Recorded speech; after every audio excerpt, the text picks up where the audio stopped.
नमस्कार. महाराष्ट्रात शिक्षक होण्याचं स्वप्न बघणाऱ्या प्रत्येकासाठी एक खूप खूप मोठी बातमी आहे. शिक्षक भरतीची जी प्रक्रिया आहे ना, ती आता मुळापासून बदलणार आहे. मग नक्की काय बदल झालाय आणि याचा उमेदवारांवर काय परिणाम होणार आहे? चला तर मग अगदी सोप्या शब्दांत हे सगळं समजून घेऊया. तर सगळ्यात पहिली आणि सगळ्यात मोठी बातमी हीच आहे.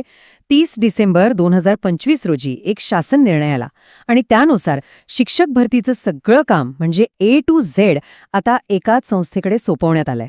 आणि ती संस्था आहे महाराष्ट्र राज्य परीक्षा परिषद. हा खरं तर एक खूप मोठा धोरणात्मक बदल आहे आणि याचा मुख्य उद्देश आहे की ही जी सगळी प्रक्रिया आहे ती अधिक सोपी आणि सुलभ व्हावी.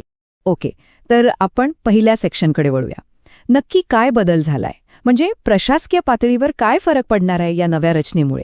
चला सर्वात आधी हेच समजून घेऊया. हे जे काही बदल झालेत ना, त्या सगळ्या बदलांच्या केंद्रस्थानी आहे पवित्र पोर्टल. आता पवित्र पोर्टल म्हणजे काय? तर ही एक ऑनलाईन सिस्टीम आहे जिथे शिक्षक भरतीसाठी अर्ज करण्यापासून ते अगदी अंतिम निवडीपर्यंतची सगळीच्या सगळी प्रक्रिया ह्याच पोर्टलवर चालतेय. ही स्लाइड बघा. एकाच चित्रात सगळा बदल स्पष्ट होतो. आधी काय होतं, पवित्र पोर्टल चालवण्याची जी जबाबदारी होती ती होती शिक्षण आयुक्त कार्यालयाकडे.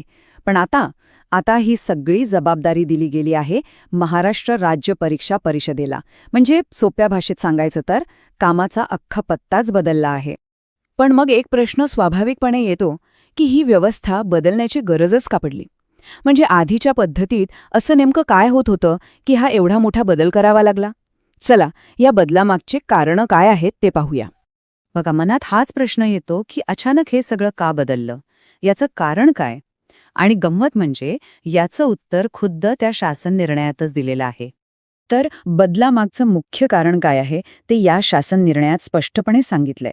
झालं असं होतं की शिक्षण आयुक्त कार्यालयाचा प्रचंड वेळ आणि शक्ती सगळं काही या भरती प्रक्रियेतच खर्च होत होतं. परिणामी जे इतर महत्त्वाचे शैक्षणिक निर्णय आहेत, जी धोरणं आहेत, त्यांच्या अंमलबजावणीवर लक्ष द्यायला त्यांना वेळच मिळत नव्हता. थोडक्यात काय, तर कामाचा भार खूपच जास्त झाला होता. जरा विचार करा, त्या कार्यालयावर किती कामाचा ताण असेल.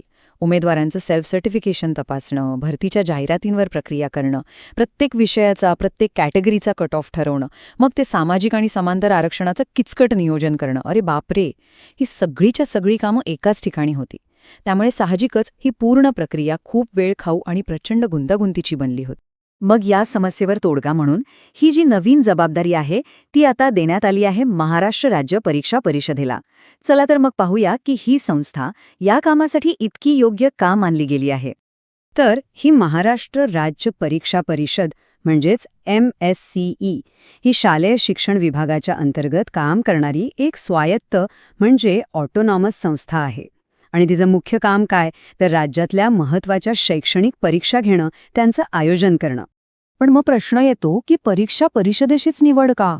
यामागे एक अगदी सरळ आणि ठोस कारण आहे. ही संस्था बघा, आधीपासूनच शिक्षकांसाठीच्या 2 अत्यंत महत्त्वाच्या परीक्षा घेते.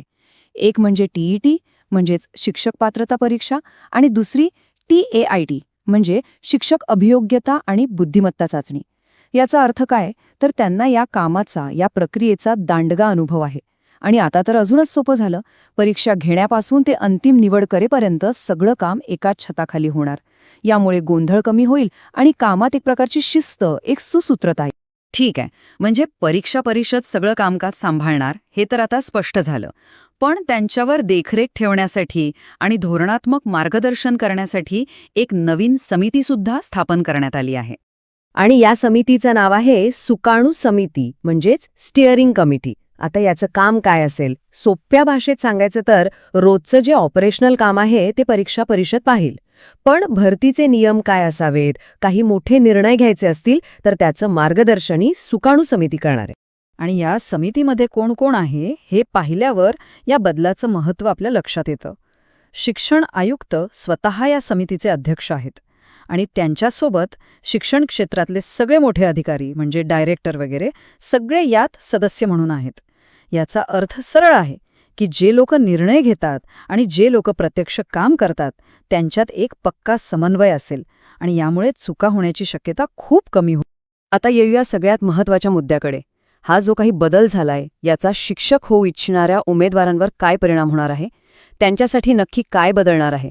तर बघा, उमेदवारांसाठी ही नवीन प्रक्रिया कशी दिसेल अगदी सोपं करून सांगतो. स्टेप 1, परीक्षा देणं.